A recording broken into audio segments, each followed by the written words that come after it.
자, 여러분 굉장히 오랜만이죠? 네. 여러분 지금 계약한 지 일주일이 지났네요. 저는 연수를 받고 이제 내일이면 학교에 다시 이제 복귀를 하는데 여러분은 이미 뭐 적응을 다 했겠지만 저는 지금 새 학기가 시작하는 또 그런 기분으로 영상을 찍고 있습니다. 다시 이제 처음부터 시작하는 마음으로 이제 같이 해볼 건데요. 자, 2학기에 선생님과 함께 배울 과목은 미적분이에요. 자, 여러분이 수1을 이렇게 때 배웠잖아, 그지? 그다음에 수2도 배웠어. 그러면 수원, 수2에서 뭘 배웠냐 했을 때 우리가 크게 이런 것들을 배웠다는 거죠. 지수로감수, 삼가감수, 수열. 그리고 수2에서는 함수의 극한과 연속, 그리고 미분, 적분. 이런 것들을 이제 쭉 배웠고 방학 때 뭐 복습도 충분히 하셨을 거라 믿고 있습니다. 자, 그런데 2학기 때부터는 그럼 뭘 배우냐? 그게 바로 이제 미적분인데 이제 보시면 아실 거예요. 미적분이 목차가 수열의 극한, 그 미분법, 적분법 이렇게 되어 있죠. 그러면 실제로 이제 과목 간의 어떤 위계성을 따져봤을 때, 그러니까 뭐냐면 어떤 관련성을 따져본다는 얘기거든요. 근데 수1과 수2는 크게 관련성이 없어요. 그러니까 뭘 먼저 배워도 뭐 크게 지장이 없게 지금 구성이 되어 있는데 이 지금 배울 미적분이라는 과목은 이 수원과 수투를 모두 알아야만 진행할 수가 있는 과목입니다. 그렇기 때문에 여러분이 수원 수투에서 이제 좀 부족함이 있는 친구들, 특히나 이제 다른 거는 좀 괜찮은데 수원에서 수열을 모른다. 난 수열을 전혀 뭐 학습이 안 돼 있다. 그런 친구들은 강의 수강 자체가 불가능하니까 네, 수원에서 수열부터 공부하고 오시고, 그다음에 수투에서 기본적으로 이런 거는 이제 저와 함께 했으니까 다 어느 정도 기본은 돼 있을 거라고 제가 생각을 해요. 자, 그래서 이제 수열의 극한부터 할 건데, 이제 위치상으로 따졌을 때, 사실 예전 교육과정, 바로 이전의 교육과정은 이 수열의 극한이라는 것이 이 수열과 함수의 극한, 요 사이에 들어가는 게 이제 수학적으로는, 수학의 흐름적으로는 이게 맞아요. 그렇기 때문에 어떻게 보면은 여러분들은 좀 역순으로 지금 배우고 있다고 해도 뭐 틀린 말은 아닌데, 왜냐면 이미 여러분이 뭘 배웠어? 함수의 극한을 배웠단 말이지. 근데 수열의 극한이라는 건 뭐냐면 함수의 극한의 일부분이야. 포함되어 있는 그런 내용이라고 봐도 무방해요. 왜냐면 수열 자체가 하나의 함수기 때문이죠. 수열이 뭐라고? 수열이라는 것은 함수라는 개념에 이제 포함이 되는 그런 개념이다. 그래서 자연수 1, 2, 3, 4 이런 것들에 항이 하나씩 대응되는 그런 이제 함수 관계가 우리가 수열이라고 부르는 거죠. 그래서 수열의 극한이라는 건 이미 여러분이 함수의 극한을 알기 때문에 함수의 극한에서 어떤 일부분만 따온 것이 수열의 극한이다. 뭐 이렇게 좀 과장해서 표현할 수도 있을 것 같아. 그러니까 이미 아는 내용들이 많을 것이고 이제 좀 수열의 극한에서만 보이는 특수한 어떤 몇 가지들만 추가로 배우시면 된다는 거기 때문에 어렵지 않을 거예요. 네, 어렵지 않습니다. 자, 그러면 이제 본격적으로 한번 이제 시작을 해볼 건데요. 여러분들이 이제 제가 연수하는 기간 동안에 이미 진도를 이제 어느 정도 나간 걸로 제가 알고 있어요. 그래서 이제 급수 앞에까지는 다 진행이 됐다고 들었거든요. 네, 물론 이제 조금 덜 한 반도 있는 걸로 아는데 제가 그냥 간단하게 쭉 복습을 해드릴게요. 그러니까 복습한다고 생각하고 이미 아는 내용이겠지만 한번 이제 들어보세요. 자, 우리가 함수의 극한에서도 이제 마찬가지였지만 그래프를 보면서 이제 뭐 수렴이 되고 또 발산이 되고 뭐 이런 것들을 했죠. 잠깐 복습을 해보면 함수의 극한은 잘 기억을 한번 해보자. 함수의 극한은 말이야. x가 a로 갈 때가 있었고 x가 무한대로 갈 때가 있었고 또 x가 마이너스 무한대로 가는 이런 세 가지 경우를 우리가 생각을 했었어. 그래서 x가 a로 간다는 것은 a가 아니면서 a로 한없이 가까이 가는 상태여가지고 우리가 그래프를 그렸을 때 예를 들어 이런 그래프가 있었다 해보자. 자, y는 x분의 1이라는 그래프가 있었다고 합시다. 기억나시죠? 자, 그러면 여기를 우리가 1이라고 하고 x가 1로 갈 때, 자, 리미트 x가 1로 갈 때, 자, fx는 어떻게 되냐? 그럼 우리가 그림에서 어떻게 생각했었죠? 자, x가 1로 가니까, 자, x가 1로 가니까 y 값이 어디로 가는지 관찰해서 좌극한과 우극한이 정확히 여기서 어디로 갑니까? 1로 가죠? 자, 1로 간다. 그래서 이것의 극한값은 1이 되고 역시 또 1로 수렴한다. 그런 말들을 했었잖아. 그지? 그리고 이제 x가 무한대로 갈 때는 어떻게 했었어? x가 무한대로 갈 때는 말 그대로 이 그래프에서 x를 무한대로 보내버렸죠. 그러면 이 y 값이 어디로 수렴해? 0으로 수렴한다. 그래서 우리가 쓸 때도 리미트 x가 무한대로 갈 때 이 fx의 극한값은 0이 됩니다. 그리고 0에 수렴합니다. 이런 식으로 이제 얘기를 했었고요. 마이너스 무한대도 x를 마이너스 무한대로 보냈을 때 그때 y 값을 관찰하면 됐다. 이게 이제 함수의 극한이었고 그럼 수열의 극한 선생님 뭡니까 했을 때 수열의 극한은 함수의 극한에서 이 x가 무한대로 간다. 이 부분만 이제 따왔다고 생각하면 돼. 근데 이제 문제는 x가 아니라 n으로 바뀌어. 왜냐면 수열이라는 게 뭐냐면 수열은 보통 이제 뭘로 많이 표현을 하죠? 일반항으로 표현을 많이 하죠. 이제 일반항이라는 건 보통 AN이라고 쓰고 이제 수열 AN 이렇게 표시한 다음에 A1, A2, A3 점점점 이렇게 진행이 되는 거 아닙니까? 그죠? 일정한 그 규칙에 따라서 항을 나열하는 걸 수열이라고 하는데 이 수열을 영원히 계속 규칙에 의해서 반복을 하면은 어떤 값에 도달하는가? 결국에 우리가 궁금한 거는 n을 어디로 보내보고 싶다는 거야. 무한대로 한번 보내보고 싶은데 그렇게 되면 어떻게 되니? 이렇게 물어보는 거라고. 야, 생각 열기 잠깐 볼게. an은 n분의 1이야. 그러면 a1은 1이니까 여기다 찍어. 점 잘 찍어놨지, 얘들아? 두 번째 항은 2분의 1이야. 자, 세 번째 항은 3분의 1이고, 네 번째 항은 4분의 1, 다섯 번째는 5분의 1이니까, 자, 이런 식으로 지금 어떤 경향성을 갖고 있는지 점선으로 제가 표시를 할게요. 이 점선은 그냥 어떤 느낌을 보기 위해서 표현한 것 뿐이고, 실제 그래프는 이 점으로만 표시가 되고 있죠. 그쵸? 자, 어쨌든 지금 이 수열이, n분의 1이라는 수열이 n을 어디로 보내버렸을 때, 무한대로 보내버렸을 때, 어디로 가고 있는가? 그럼 여러분, 어디로 가고 있는지 다 아실 거야. 어디로 가고 있습니까? n이 무한대로 갈 때, 이 수열의 값은 어디로 가고 있어? 0으로 가고 있죠. 그래서 우리가 리미트 n이 무한대로 갈 때 여기서 주어진 an이 어떻게 되니? 하고 이렇게 물어본 거 아니야? 그러니까 이것을 갖다가 우리가 표현을 리미트 n이 무한대로 갈 때 n분의 1은 어디로 가는가? 바로 0으로 갑니다. 0으로 수렴합니다. 극한값이 0입니다. 이렇게 대답하는 거고 이제 수열의 극한은 이게 다예요.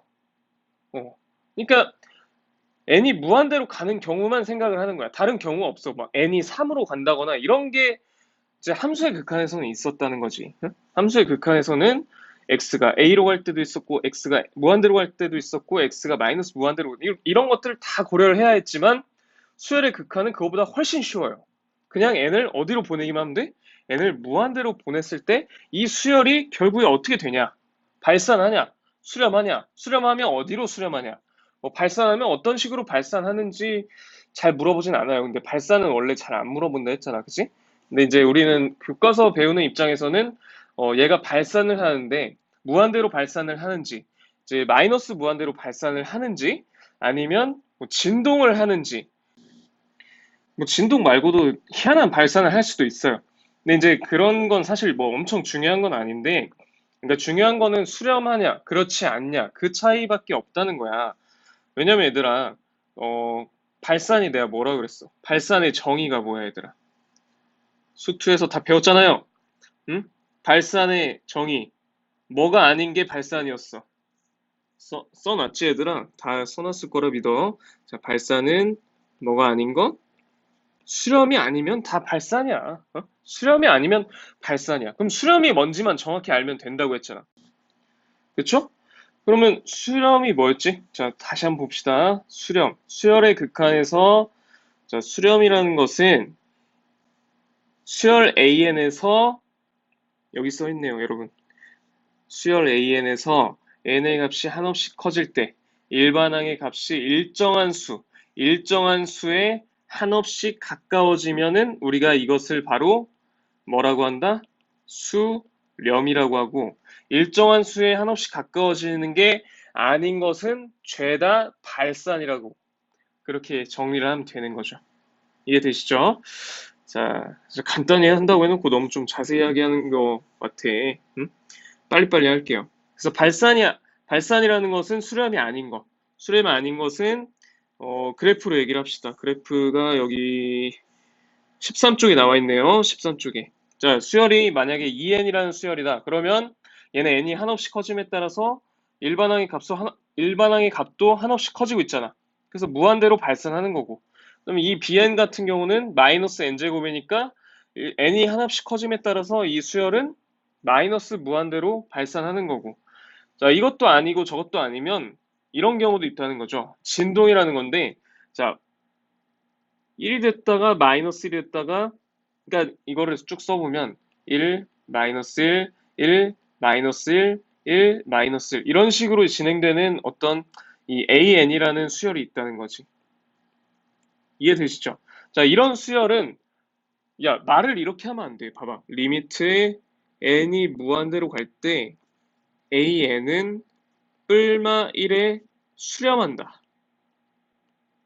이게 아니라고. 수렴이라는 건 뭐였어? 수렴이라는 건 일정한 값, 일정한 값이라는 건 단 하나의 값이야. 단 하나의 값에 가까워져야 되는 건데, 이건 1과 마이너스 1을 왔다 갔다 하는 거잖아. 단 하나의 값이 뭐 1에 계속 간다거나 아니면 마이너스 1로 계속 간다거나 이렇게 되면은 수렴을 하는 거지. 근데 얘는 지금 1을 갔다가 마이너스 1 갔다가 1 갔다가 마이너스 1 갔다가 이런 식으로 이제 일종의 진동이라는 걸 하고 있잖아. 그지? 진동하면서 이제 발산하고 있기 때문에 우리가 이런 것을 이제 수렴이 아니다. 그러니까 발산이다. 이렇게 얘기를 할 수 있는 거고, 이제 오른쪽에 보이는 이제 bn이라는 수열도 마이너스 2의 n-1제곱이니까 그래프를 봤을 때 우리가 이런 식으로 진동하면서 점점 이제 진폭이 더 커지고 있잖아. 막 왔다 갔다 이제 더 커지겠죠. 이러면 당연히 하나의 값으로 가까워지지 않는다는 거지. 그러면 역시 발산이라는 거야. 응? 근데 이제 진동을 하더라도 수렴을 할 수도 있어. 어떤 거죠? 여러분? 그냥 간단히 그래프 모양이 뭐 이런 식으로 되는 게 있을 거 아니야, 얘들아. 응? 봐봐. 그래프 모양이 왔다 갔다 왔다 갔다 왔다 갔다 왔다 갔다 하는데 진폭이 점점 이렇게 줄어드는 친구도 있겠지. 응? 그러니까 예를 들면 뭐 마이너스 2분의 1에 뭐 n제곱 이런 식으로 이제 수열을 만들었다고 해봐. 그러면 이제 진폭이 점점점 줄어들어서 이 수열의 일반항의 값은 어디로 갑니까? 0으로 가고 있죠.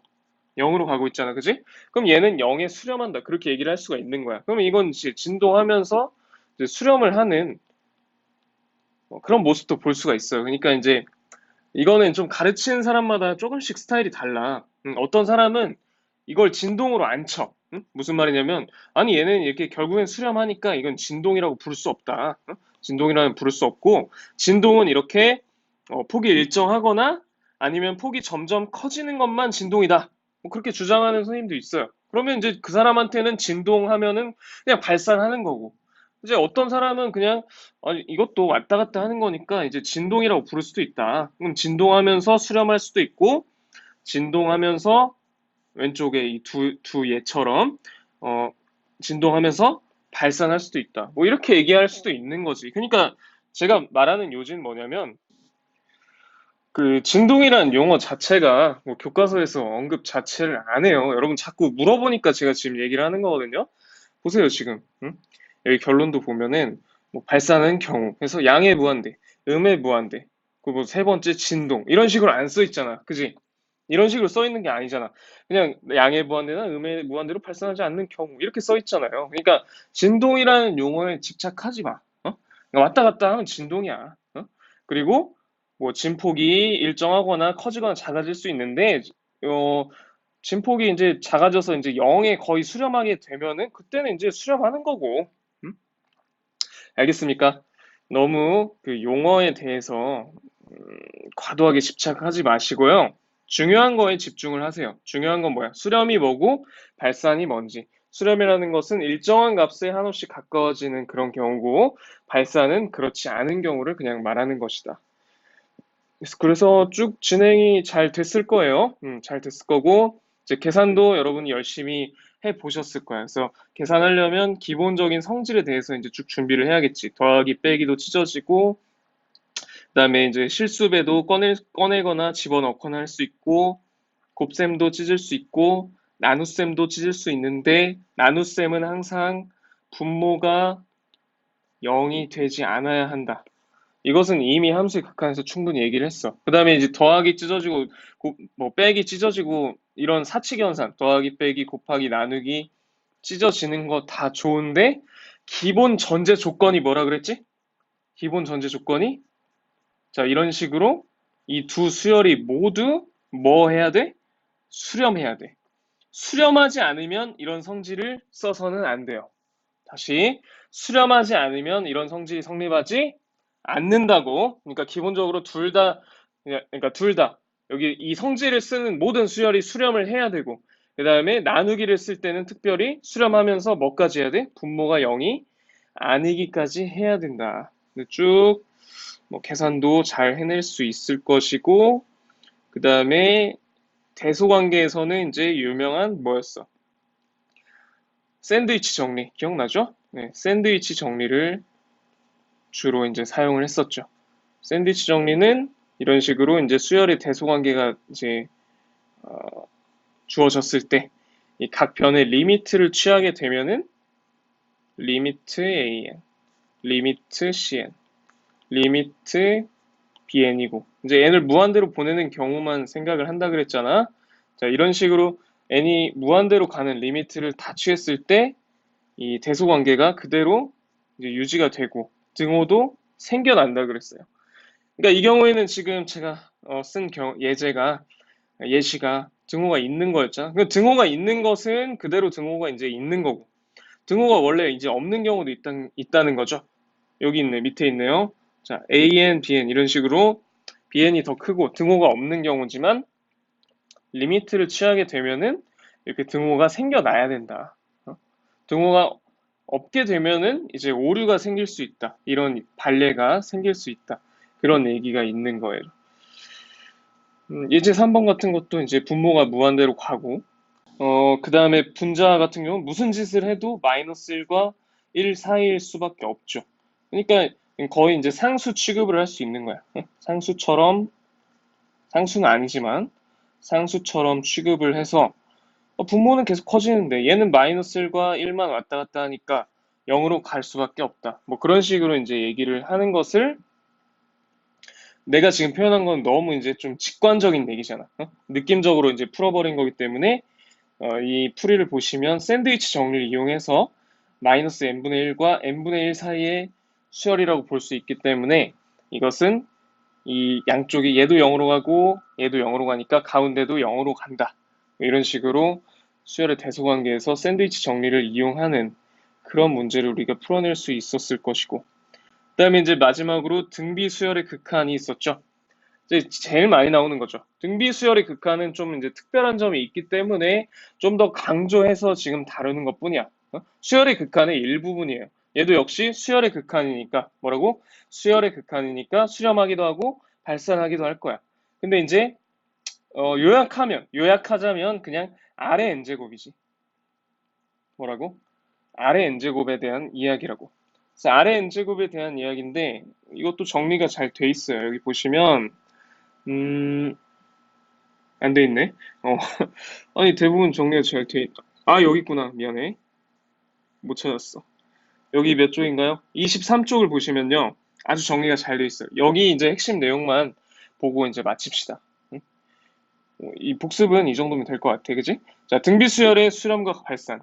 등비수열 역시 수렴하거나 발산하거나 할 텐데 R이 1보다 크거나 그 다음에 R이 마이너스 1보다 작거나 같을 때 이때는 발산을 합니다. 그죠? 그 다음에 언제 수렴해요? R이 1이거나 그 다음에 R의 절대값이 1보다 작을 때 이때는 수렴을 하죠. 그러니까 결국에는 R이 마이너스 1과 1 사이이고 그 다음에 1보다 작거나 같을 때 이렇게 되면은 뭐가 수렴한다고? 아래 n제곱, 아래 n제곱이라는 이 등비 수열이 수렴하게 된다. 이런 결론이 나오게 되는 거죠. 어, 아직 여기를 배우지 않은 반이 있다고 들었으니까 뭐 자세한 내용은 제가 수업 직접 들어가서 좀 더 설명을 해드릴게요. 거기는.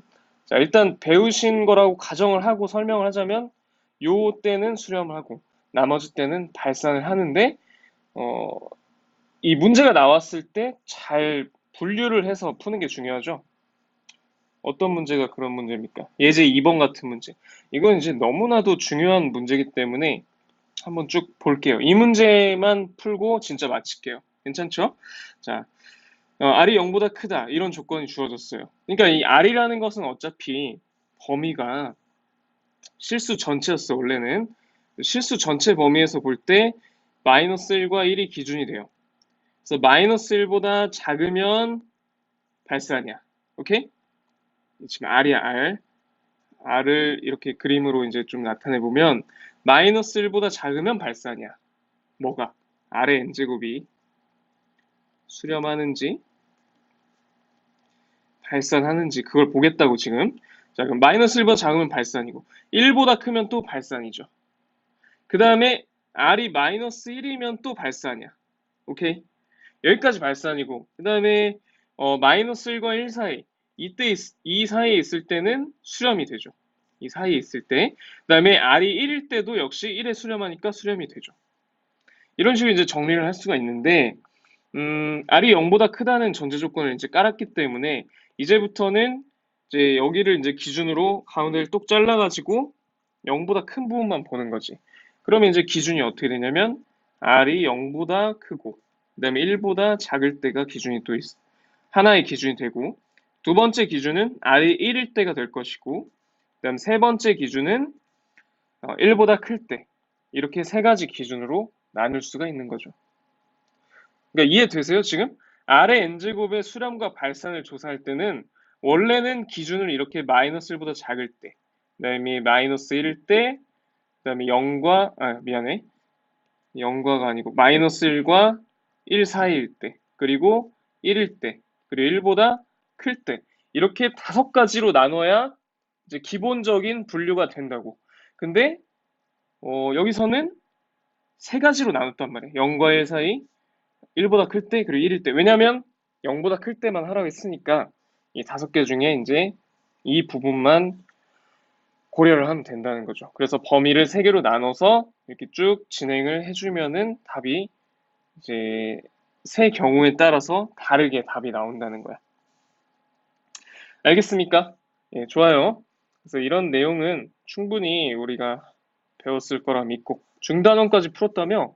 애썼어요, 여러분. 진짜 일주일 동안 뭐 나도 없는데 새로운 내용 배우느라고 애썼고 나머지 부분은 이제 저와 함께 마무리 같이 해보도록 할 거예요. 네, 수고 많았고요. 이제 바로 이어서 제가 이제 두 번째 강의 올릴게요. 이어서 이제 쭉 보시면 됩니다. 수고했어요.